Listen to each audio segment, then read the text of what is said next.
Students, बाल मंदिर के इस YouTube चैनल पर आपका हार्दिक स्वागत है। हमने लास्ट लेक्चर के अंदर पढ़ा था उपसंयोजक यौगिकों का नामकरण किस प्रकार से किया जाता है, नाम से सूत्र किस प्रकार से बनाया जाता है और कुछ सेतुबंध वाले यौगिकों के नाम लिए थे। ठीक है, अब देखिए, अब सिलेबस के हिसाब से अपना नेक्स्ट पॉइंट जो आता है वो है VBT, जिसे हम कहते हैं वैलेंस बॉन्ड थ्योरी।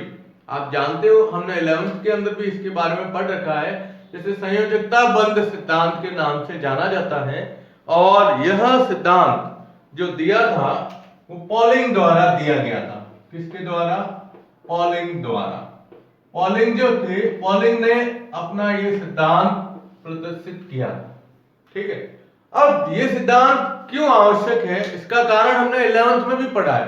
ठीक है ना, इस सिद्धांत के आधार पर हम ये बता सकते हैं कि ये जो सिद्धांत है इसके आधार पर यौगिक जो होते हैं, यौगिक के अंदर जो केंद्रीय धातु परमाणु है उसका संकरण क्या होगा, एक तो संकरण के बारे में जानकारी देता है और इसकी आकृति कैसी होगी और चुंबकीय प्रकृति किस प्रकार की होगी। कौन सी? चुंबकीय प्रकृति। चुंबकीय प्रकृति का मतलब यह है कि वह यौगिक जो होता है वह यौगिक चुंबकीय मतलब अनुचुंबकीय होगा या प्रतिचुंबकीय होगा, इस सब के बारे में निर्धारण जो किया जाता है वो इस VBT सिद्धांत के द्वारा किया जाएगा। सबसे पहले तो हम लेने जा रहे हैं VBT सिद्धांत के मुख्य बिंदु। ठीक है, और आपको एक चीज और कह देता हूं, अपने इस VBT के अंदर 4 एग्जाम्पल है और उन 4 में से एक एग्जाम्पल तो बोर्ड के अंदर हमेशा आता है। ठीक है ना, तो आप इन चारों एग्जाम्पल को बहुत अच्छी तरीके से कीजिएगा। इससे पहले हम शुरुआत करते हैं इस सिद्धांत के मुख्य बिंदुओं की। ठीक है, चलिए देखिए, इस सिद्धांत का सबसे पहला मुख्य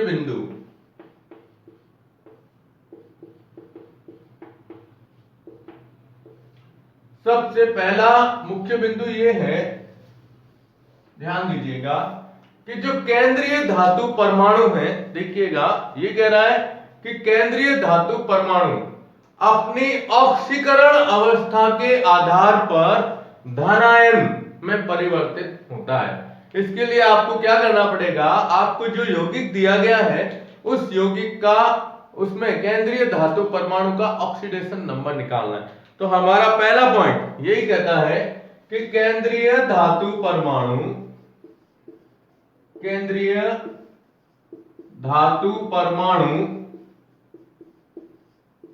अपने ऑक्सीकरण अंक के आधार पर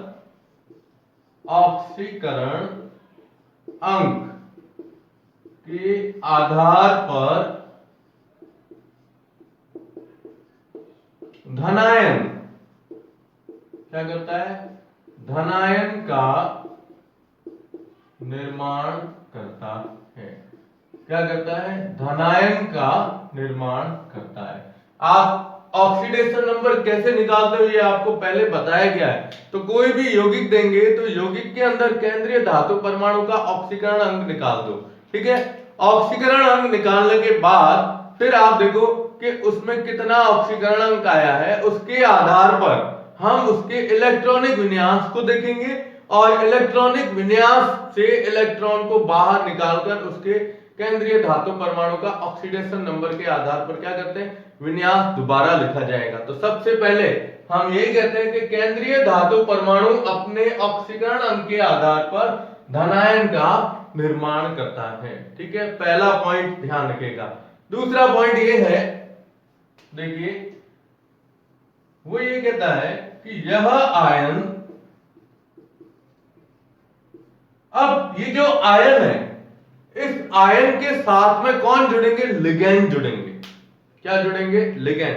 तो सेकंड पॉइंट अपना ये है कि लिगैंड के साथ बंध बनाने के लिए ये जो धनायन है वह अपने उस आवश्यकता के अनुसार रिक्त कक्षक उपलब्ध करवाएगा।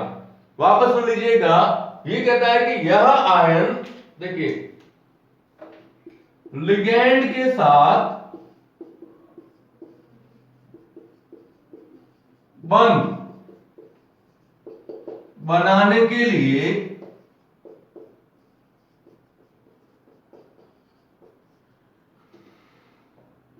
आवश्यकता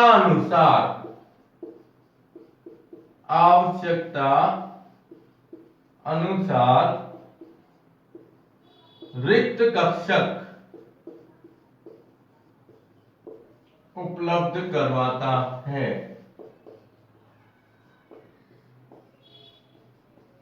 क्या करता है?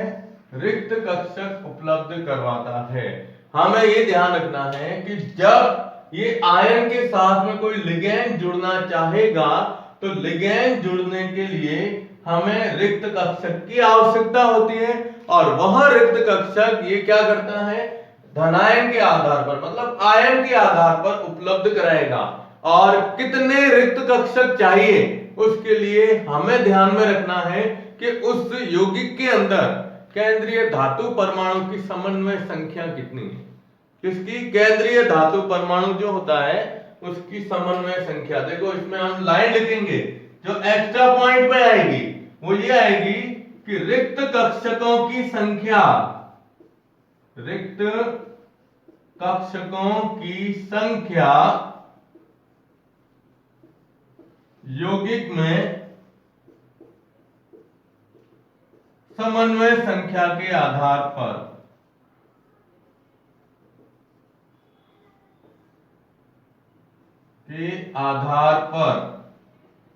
निर्धारित की जाती है।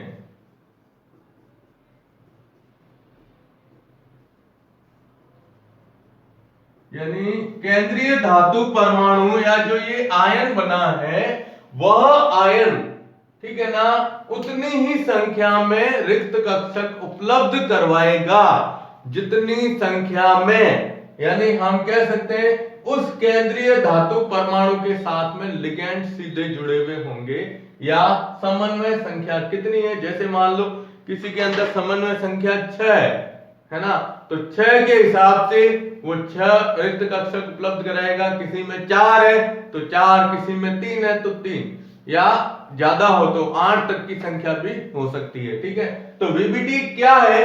वीबीटी का मतलब यही है कि यह केवल एक यौगिक के अंदर उसका संकरण क्या है, केंद्रीय धातु परमाणु का, और उस यौगिक की प्रकृति कैसी है, वो चुंबकीय प्रकृति है या प्रतिचुंबकीय प्रकृति है, और उसकी आकृति का निर्धारण इस सिद्धांत के द्वारा किया जाता है। और इस सिद्धांत का पहला पॉइंट, केंद्रीय धातु परमाणु क्या बनाता है? ऑक्सीडेशन नंबर के हिसाब से धनायन बनाएगा। दूसरा पॉइंट इसका यही है कि आयन लिगैंड के साथ जब बंध बनाना है तो बंध बनाने के लिए उसकी संख्या के आधार पर रिक्त कक्षक क्या करता है? उपलब्ध करवाता है। तो ये इसके दो महत्वपूर्ण पॉइंट हुए। अब तीसरा पॉइंट लेते हैं, तो आप उससे पहले इसका स्क्रीनशॉट ले लो। ओके, अब तीसरा पॉइंट है कि ये जो कक्षक होते हैं, जो रिक्त कक्षक है, देखिएगा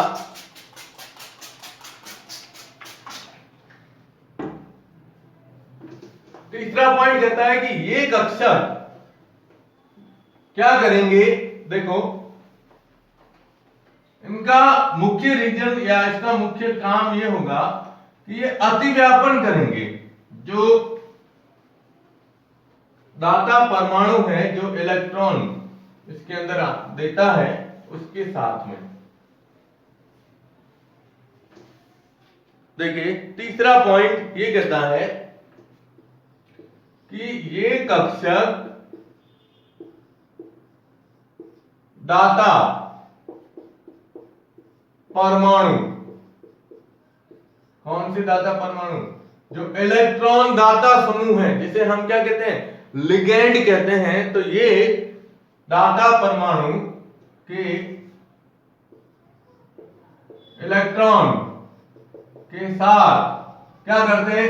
देखिए आपने पढ़ा है संकरण, और संकरण के लिए आवश्यक क्या होता है? अतिव्यापन भी आवश्यक होता है कि भाई अतिव्यापन करेंगे। जब अतिव्यापन से ही नए कक्षकों का क्या हो सकता है? निर्माण हो सकता है, नए बंध बन सकते हैं। ठीक है ना, तो इसका यही पॉइंट है कि ये दाता परमाणु के इलेक्ट्रॉन के साथ अतिव्यापन कर क्या करते हैं? अतिव्यापन कर और उपसहसंयोजक बंध, उपसहसंयोजक बंध का निर्माण करते हैं।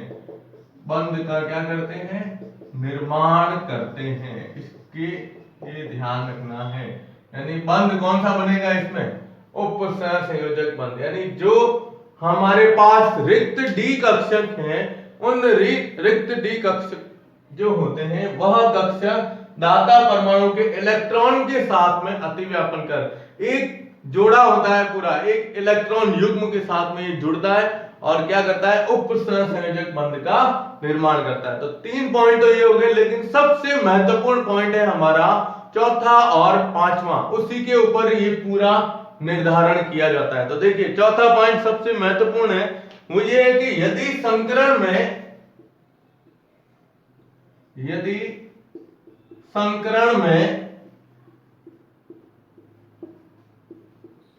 बाह्य डी कक्षक भाग लेते हैं तो वह बाह्य चक्रण संकुल या उच्च ऊर्जा चक्रण। देखो अगर संकरण की प्रक्रिया शुरू होती है, पहले तो क्या हुआ? हमने धनायन बनाया, धनायन बनाने के बाद रिक्त कक्षकों की उपलब्धता कराई, रिक्त कक्षकों की उपलब्धता के बाद उपसहसंयोजक बंध बनना शुरू होते हैं। तो उसके दौरान संकरण के अंदर अगर बाह्य कक्षक भाग लेते हैं, बाह्य कक्षक का मतलब ये होता है कि जो हमारे पास केंद्रीय धातु परमाणु है, उस केंद्रीय धातु परमाणु के जो डी कक्षक है वो न उपयोग में लेकर आगे वाले विन्यास के आधार पर आगे जो रिक्त कक्षक आते हैं उन कक्षकों का उपयोग अगर किया जाए तो उसे बाह्य चक्रण संकुल या उच्च ऊर्जा संकुल के नाम से जाना जाता है। बाह्य चक्रण संकुल, ये नाम ध्यान रखिएगा, या उच्च ऊर्जा चक्रण कहा जाता है। और यदि आंतरिक कक्षक, ये डी हटा देते हैं अपन, कक्षक लेते हैं, और यदि आंतरिक कक्षक भाग लेते हैं तो वह क्या कहलाएगा? आंतरिक चक्रण संकुल, चक्रण संकुल या निम्न ऊर्जा चक्रण कहलाता है, निम्न ऊर्जा चक्रण कहलाएगा। ये आपको पॉइंट सबसे ज्यादा ध्यान रखना है। और ये चक्रण का निर्धारण होता है लिगेंड के द्वारा, जो अपना इसका पांचवा पॉइंट आएगा। तो 3 तक ये हो गए। चौथा आया कि संकरण के अंदर कक्षक कौन से भाग ले रहे हैं। अगर वही कक्षक भाग ले रहे जो हमने विन्यास के अंदर लिए, तब तो कहलाएगा आंतरिक चक्रण या निम्न ऊर्जा वाला। और अगर वो कक्षक भाग नहीं लेते हैं, उसके बाद वाले चक्रण के कक्षक भाग लेंगे, तो उन्हें हम बाह्य चक्रण या उच्च ऊर्जा चक्रण के नाम से जानेंगे। तो ये अपना चौथा पॉइंट है वीबीटी का, आप इसका स्क्रीनशॉट ले लो। ओके, और लास्ट इसका पांचवा पॉइंट आता है, वो इसका निर्धारण करेगा, इसका चक्रण का, कि भाई चक्रण किस प्रकार का होगा। और वही चीज हमें सबसे महत्वपूर्ण ध्यान में रखनी है। देखिए पांचवा पॉइंट ये कहता है कि जो केंद्रीय धातु परमाणु है, ठीक है ना, उस केंद्रीय धातु परमाणु के साथ में अगर प्रबल लिगेंड जुड़े हुए हो, हमें 2-4 उदाहरण ध्यान रखने, प्रबल कौन से हैं, दुर्बल कौन से हैं, उसके आधार पर हम लेते हैं। देखिए लास्ट पॉइंट आता है इसका, हम पांचवा पॉइंट लेते हैं। ये सबसे महत्वपूर्ण पॉइंट है, ठीक है। ये लिखा है कि केंद्रीय धातु परमाणु से यदि प्रबल लिगेंड जुड़े हों, कौन से? प्रबल लिगैंड जुड़े हों तो क्या होगा। अब अगर इसके साथ में प्रबल लिगैंड समूह जुड़े हुए होते हैं तो ये क्या करते हैं कि जो डी कक्षक के अंदर अयुग्मित इलेक्ट्रॉन है उन अयुग्मित इलेक्ट्रॉन को पुनर्विन्यास के द्वारा युग्मित अवस्था के अंदर परिवर्तित कर देते हैं। ये प्रबल लिगैंड का काम है, ठीक है ना। तो इसमें हम ये लिखेंगे कि डी कक्षक में उपस्थित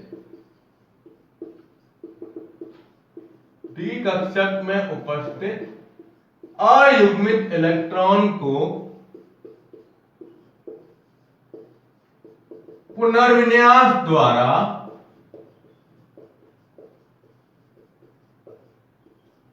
युग्मित अवस्था में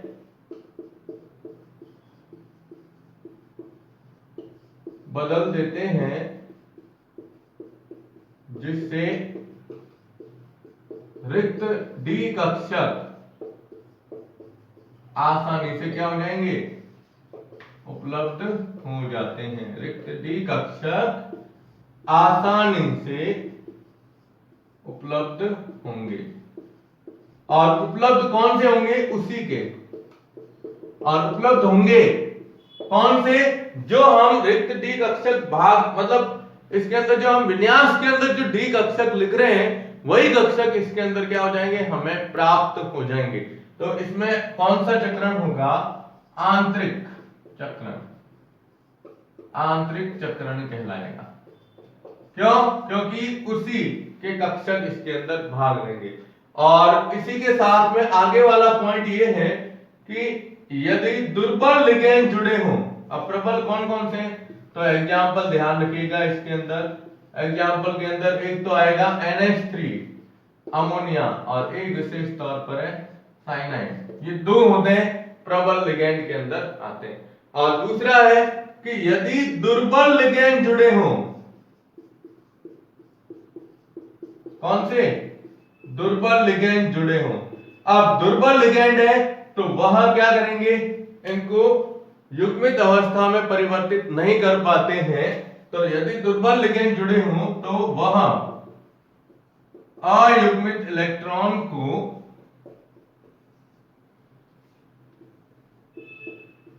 युग्मित नहीं कर पाते हैं, जिससे या जिसके कारण बाह्य कक्षक,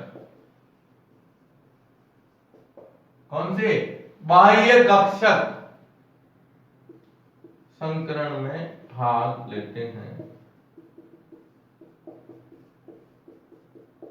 और ये कौन सा कहलाता है, बाह्य चक्रण संकुल।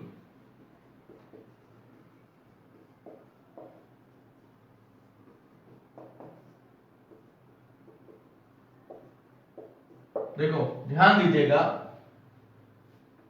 इसका एग्जाम्पल ध्यान रखिएगा, हैलाइड। देखो क्या कहता है ये, हम ये कह रहे हैं कि इसके अंदर जब लिगैंड जो होता है, लिगैंड किस प्रकार का है। अगर मान लो लिगैंड प्रबल है तो वो क्या करेगा कि इसके अंदर जो इलेक्ट्रॉन है डी कक्षक के अंदर, उन कक्षकों के इलेक्ट्रॉन को ये क्या करता है, युग्मित अवस्था में बदल देगा। अब जैसे युग्मित में बदला तो देखो, जैसे मान लो अपने पास ये, मान लो ये इलेक्ट्रॉन है 1 2 3 4, ये 5 और ये 6 इलेक्ट्रॉन है, ठीक है। अब ये डी कक्षक के अंदर है, किसमें, डी कक्षक में। अब अगर ये है स्थिति कि प्रबल लिगैंड जुड़ा हुआ है, तो प्रबल लिगैंड क्या करेगा कि जो ये अयुग्मित इलेक्ट्रॉन है इनको युग्मित अवस्था में बदल देगा। युग्मित का मतलब ये हुआ कि पहले के अंदर 2 है, अब इनमें 1 2 3 4, तो ये जो लास्ट वाले 2 इलेक्ट्रॉन है ना, उसको इनके अंदर युग्मित अवस्था में परिवर्तित कर देगा। अब जैसे युग्मित अवस्था में बदला तो पीछे देखो ये 2 रिक्त कक्षक रह गए, और इन रिक्त कक्षकों का उपयोग ये आगे किसमें करता है, संकरण के अंदर करता है। तो ये हमें इसी कक्षक से रिक्त कक्षक मिल रहे हैं, इसलिए अपन इसको क्या कहते हैं, आंतरिक चक्रण संकुल कहते हैं। और अगर ऐसा हो कि इसके साथ में कोई दुर्बल लिगेंड जुड़ा हुआ है, तो दुर्बल लिगेंड इन कक्षकों से इलेक्ट्रॉन को मतलब क्या करता है, युग्मित नहीं करेगा। तो युग्मित नहीं करेगा तो ये ऐसे ही पड़े रहेंगे। इसके लिए हमें अब अगर संकरण कराना है तो संकरण के लिए इसके बाद आने वाले जो रिक्त कक्षक होंगे उन रिक्त कक्षकों का उपयोग किया जाएगा। तो उन रिक्त कक्षकों के हिसाब से अपन इसमें कहते हैं कि इसके अंदर बाह्य चक्रण यानी बाहर वाले जो कक्षक है वो ही इसके अंदर भाग लिए जाएंगे। तो इसमें मुख्य रूप से 5 पॉइंट है। इन पॉइंटों को आप अच्छी तरीके से पढ़ लीजिएगा, क्योंकि नेक्स्ट वीडियो में हम इसके एग्जाम्पल लेंगे। और एग्जाम्पल के समय आपको मैं पहले ही बता देता हूं कि एग्जाम्पल के अंदर ये है ना, वापस हालांकि रिपीट करता रहूंगा लेकिन लिखाऊंगा नहीं, वापस लिखना नहीं है। अब अपन को क्या करना है, इन 5 पॉइंटों को ध्यान में रखते हुए फिर एग्जाम्पल करने हैं। 2 उदाहरण मैं कराऊंगा, 2 उदाहरण आपको खुद दूंगा, आप खुद उसको करने का मतलब प्रयास कीजिएगा। उसमें ये लिखा जाता है कि ये यौगिक है, ये चुंबकीय गुण दर्शाता है या नहीं दर्शाता है, बस इतना सही सवाल आता है। और ऊपर पूछ लेते हैं संयोजकता बंध सिद्धांत के आधार पर समझाइए। ठीक है, तो आप इसका स्क्रीनशॉट ले लो। ओके, ले लिया। अब देखो आप इसके जस्ट बाद अपन नेक्स्ट वीडियो के अंदर लेंगे इसके एग्जाम्पल। तो याद रखना, इनको नोट करते जाइएगा। और एक चीज और कहता हूं, ई के नोट्स, ई तक आ गए थे, अब एफ जो अपना टर्न आएगा उसके अंदर जो इस पार्ट के नोट्स में सर को भेज रहा हूं स्कूल में, आपके पास उपलब्ध हो जाएंगे बुधवार से। तो एक चीज ध्यान रखिएगा कि उसमें नोट्स तो पूरे लेसन के हैं, ठीक है ना, लेकिन इसमें समावेशिता वाला टॉपिक हट चुका है। और लास्ट में संयोजकता, ये जो उपसंयोजक यौगिक है उनके उपयोग जैव प्रणाली वगैरह जो भी है वो सारे इसमें हट चुके हैं आपके, ठीक है ना। तो आप उसमें नोट क्या करोगे, स्पेशली आपको ध्यान रखना है नामकरण तक का, उसके बाद वीबीटी, सीएफटी और आगे आएगा स्थायित्व के बारे में, ठीक है। तो आप बाल मंदिर बाड़मेर के इस यूट्यूब चैनल को ज्यादा से ज्यादा सब्सक्राइब कीजिएगा। धन्यवाद।